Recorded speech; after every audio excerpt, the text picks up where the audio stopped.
Yo, let's make an absolutely devastating beet salad. Sweet, earthy, bright pop of color. Always been such a big fan. I'm gonna roast these. I just gave them a little bit of a scrubbage, okay, to get rid of any of that dirt that might be there.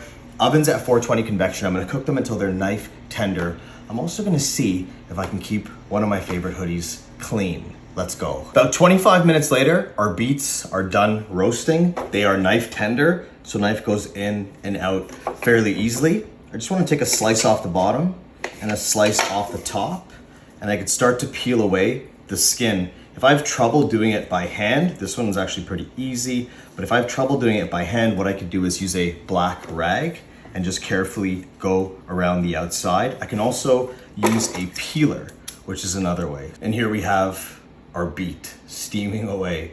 So I'm gonna take these beets and quarter them, just slice down.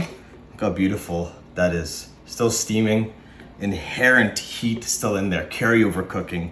This is a good reason why we shouldn't overcook these beets, because they will continue to cook for a long time. A little bit of olive oil, give it a nice sheen, nice flavor. A little bit of chopped garlic. Gonna add in some Thai basil. Just take these leaves. It's really gonna perfume this and take this salad to the next level. Fresh basil would also work really well. High quality vanilla.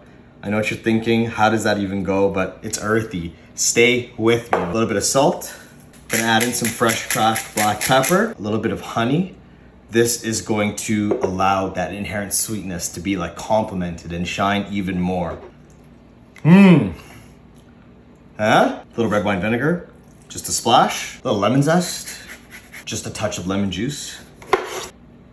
Mix this together, and you've got such a fragrant beet salad. Smell the garlic, smell that sweetness from the honey, smell the sweetness from the beets, the Thai basil, the vanilla. Woo-wee! We're all plated up. My hoodie's still clean, and trust me, this is all kinds of wow. Get it. Mad love.